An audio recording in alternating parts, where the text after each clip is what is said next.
Bismillahirrahmanirrahim. Assalamualaikum warahmatullahi wabarakatuh. Di sini saya kelompok 8 dari kelas PHID semester 6 yang berjumlah anggotakan 4 orang. Pertama, Khairul Hidayat, kedua, Khalif Malikul Islami, ketiga, M. Akmal Rizky Saputra, dan yang keempat, Lukman Faizin. Di sini kelompok kami akan menjelaskan terkait motivasi model pendekatan psikologi dakwah. Di sini saya akan membahas terkait pengertian motivasi model pendekatan psikologi dakwah. Pengertian motivasi secara bahasa yaitu ada dua, secara bahasa Inggris dan bahasa Indonesia.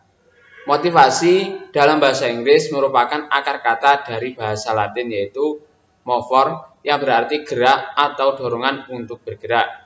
Motivasi dalam bahasa Inggris disadari kata motif yang berarti daya gerak atau alasan. Selanjutnya, menurut Kamus Besar Bahasa Indonesia, motivasi adalah dorongan yang timbul pada diri seseorang secara sadar atau tidak untuk melakukan suatu tindakan dengan tujuan tertentu. Motivasi dapat diartikan sebagai kondisi aktif dalam diri individu yang terjadi pada saat motif berhubungan dengan pengharapan bahwa tindakan merupakan alat untuk meraih tujuan motifnya. Jadi, motivasi secara bahasa dapat disimpulkan yaitu motivation yang artinya gerakan atau dorongan. Jadi motivasi ini merupakan suatu gerakan atau dorongan yang menyebabkan seorang atau kelompok orang tertentu melakukan suatu perbuatan atau tingkah laku untuk mencapai tujuan tertentu. Selanjutnya yaitu pengertian motivasi menurut istilah. Motivasi adalah suatu pendorong kepada suatu usaha yang dilakukan secara sadar untuk mempengaruhi tingkah laku seseorang supaya bergerak untuk melakukan suatu hal guna untuk mencapai suatu hasil yang maksimal dan tujuan tertentu.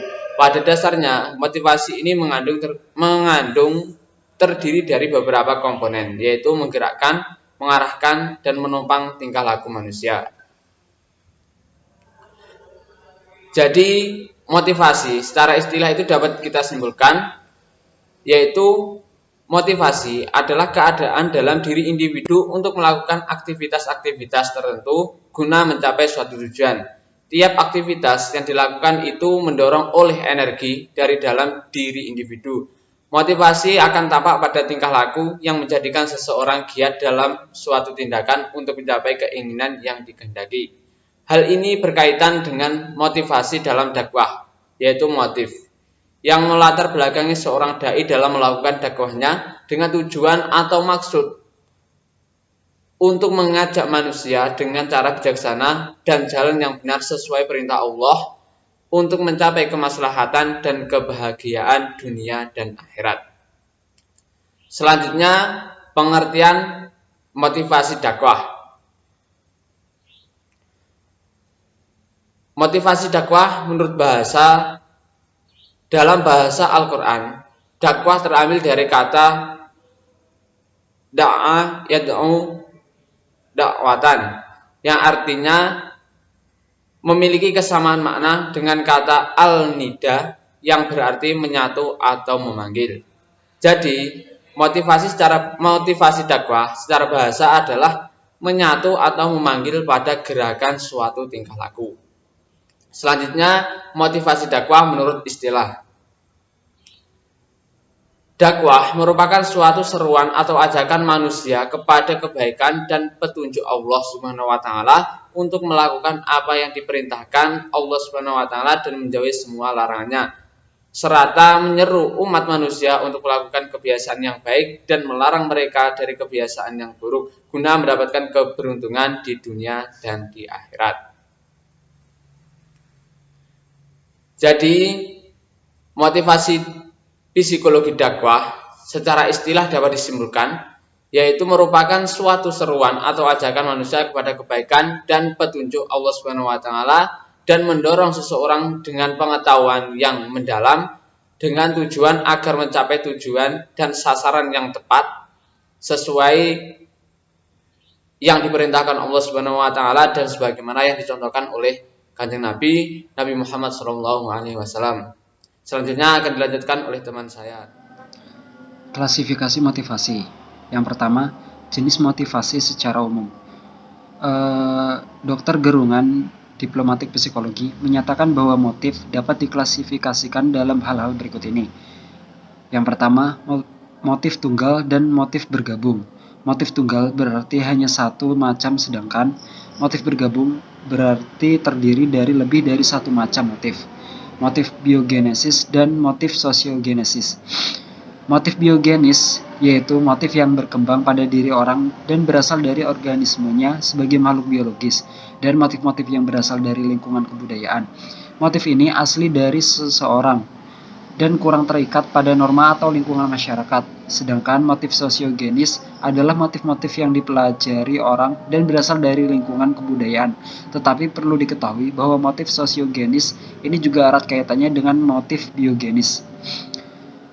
C. Motif teogenis. Motif teogenis adalah motif-motif yang berasal dari interaksi manusia dengan Tuhan, seperti yang terwujud dalam ibadahnya dan dalam kehidupannya sehari-hari, di mana ia berusaha merealisasikan norma-norma agamanya. Manusia memerlukan interaksi dengan Tuhannya untuk dapat menyadari akan tugasnya sebagai manusia yang berketuhanan di dalam masyarakat. Selain itu, Dr. Andes Haji Muhammad Arifin MED, beliau menyederhanakan dan mengklasifikasikan motif sebagai berikut. A. Motif yang mendorong aktivitas pribadi atau self-aktualisme, yaitu di dalamnya mengandung dorongan yang bersifat jasmaniah dan rohaniah. B. Motif kepada keamanan atau security motif. Termasuk dalam motif ini adalah motif fisiologis dan motif kepada kepercayaan dan konformitas. C. Motif untuk mengadakan respon. D. Motif yang bersifat individual seperti aktualisasi diri dan lain-lain. E. Motif yang mendorong untuk mencari pengalaman yang baru. F. Motif darurat, emergency motif. Motif darurat yang mencakup dorongan untuk menyelamatkan diri, dorongan untuk membalas, dorongan untuk berusaha dan memburu. Dorongan ini timbul karena perangsang dari luar. G. Motif objektif motif, yaitu motif untuk mengadakan hubungan interaksi dengan keadaan sekitarnya, misalnya motif eksplorasi, motif manipulasi, dan menaruh minat. 2. Motivasi dalam Islam menurut Al-Quran. Akan menjelaskan tentang motivasi dakwah dalam Al-Quran dan hadis. Ketika manusia mengambil tindakan, mereka mengambil tindakan berdasarkan sistem internalnya sendiri, yaitu sistem nafs. Sistem nafs selain bisa memahami dan merasakan, hal itu juga menyemangati manusia melakukan sesuatu yang perlu.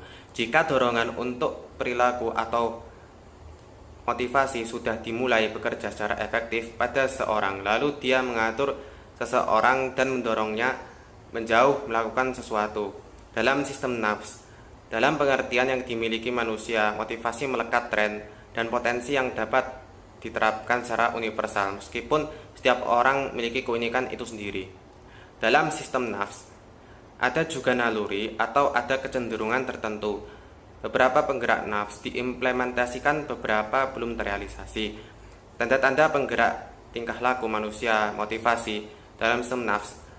Quran Surat Yusuf ayat 53 yang berbunyi, "Wa ma ubarri'u nafsi innan nafsa la'ammaratun bisu'i illa ma rahima rabbi inna rabbi ghafurur rahim."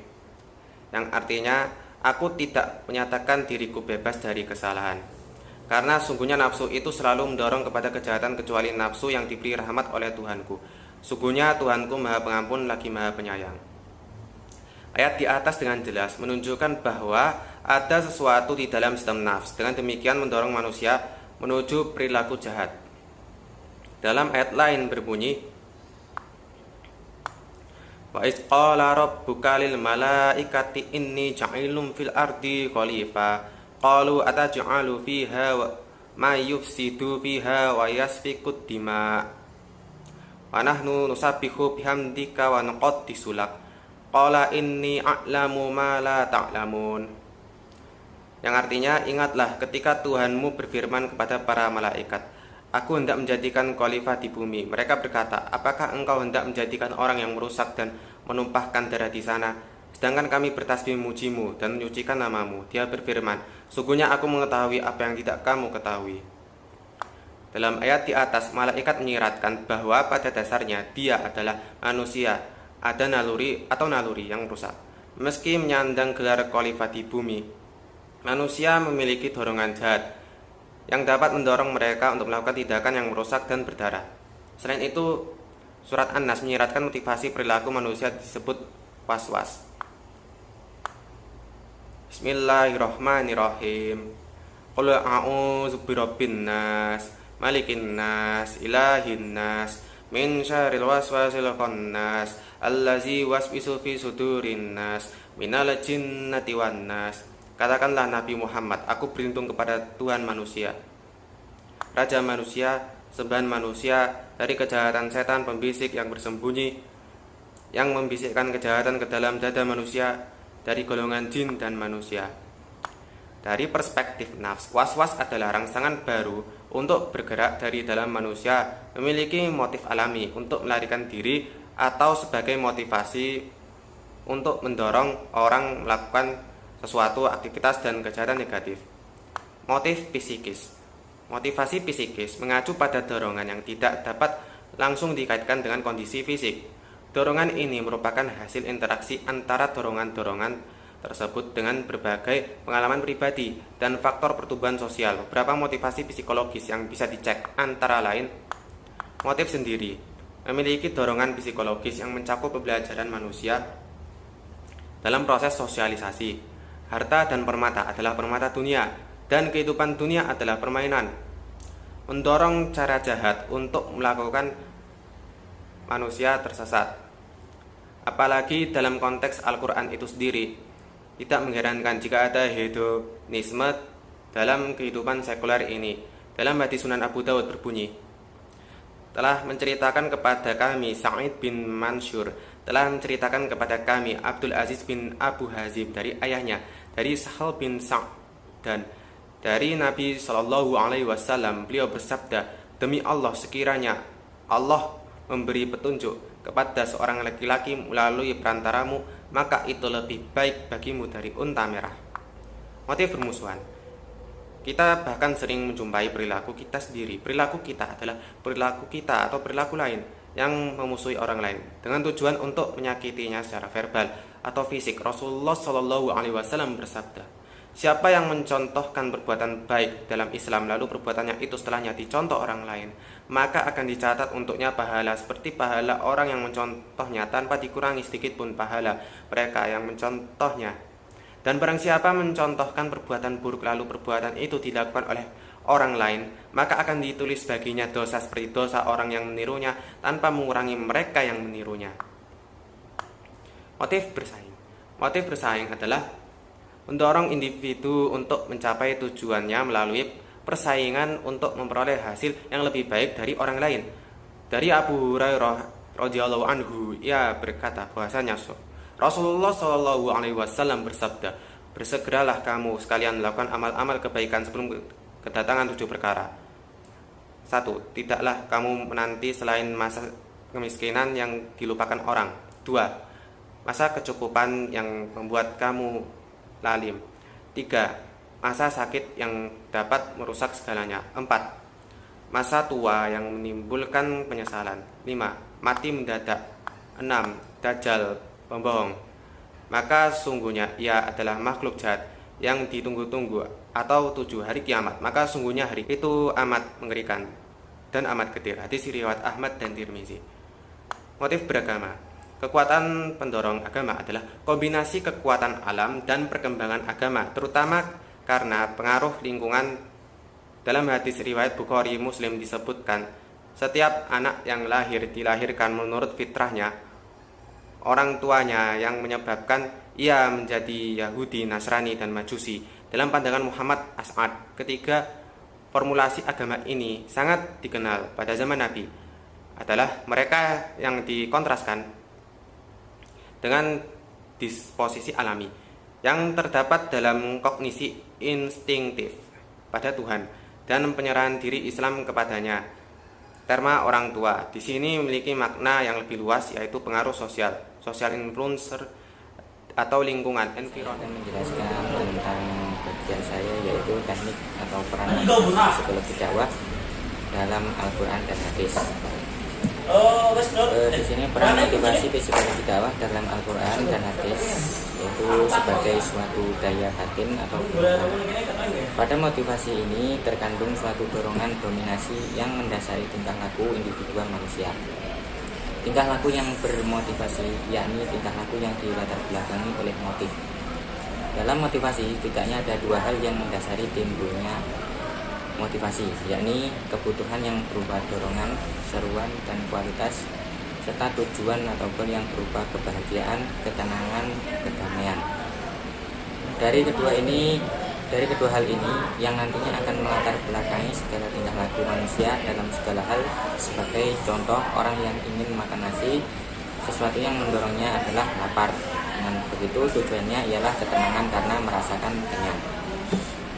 Motivasi tertinggi adalah karena Allah Subhanahu wa Ta'ala yang terakumulasi dalam niat. Jika seseorang melakukan kegiatan tanpa didasari oleh niat karenanya, maka hilanglah motivasinya. Dan jika manusia kehilangan motivasi, maka perbuatannya akan hampa dan tidak memiliki nilai. Sebaliknya, jika motivasi ini selalu hadir dalam diri manusia, maka akan selalu berada dalam ruang lingkup yang utuh karena kegiatannya selalu termotivasi. Pada hakikatnya, motivasi ini muncul karena sebagai akibat dari proses psikologis yang disebabkan karena adanya faktor dalam diri seseorang yang disebut intrinsik. Kemudian ada juga yang berbentuk dari faktor luar dari diri seseorang yang disebut dengan faktor ekstrinsik. Kemudian dalam Al-Quran dan hadis sendiri terdapat motivasi yang mana ini langsung diberikan oleh Allah kepada hambanya agar mereka mau melaksanakan kewajiban-kewajibannya dan meninggalkan segala larangan-larangannya. Kemudian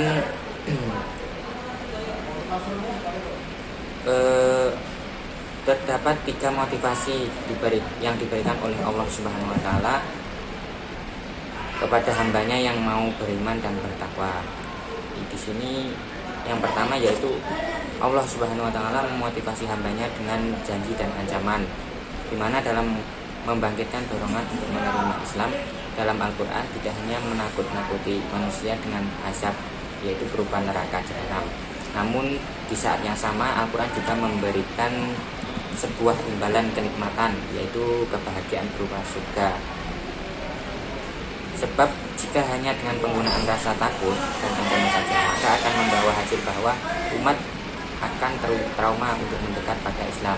Pada lain pihak, dominannya rasa harap akan karunia Allah akan menjadikan umat meremehkan, menjadikan lalai dan menghilangkan dinamisme kehidupan. Kemudian motivasi Allah yang kedua yaitu kepada hambanya, yaitu Allah menggunakan media cerita untuk memotivasi hambanya karena cerita merupakan salah satu sarana untuk membangkitkan rasa keagamaan atau religion consciousness, baik dengan tamsil maupun cerita-cerita para nabi dan kisah-kisah yang telah lampau atau terdahulu.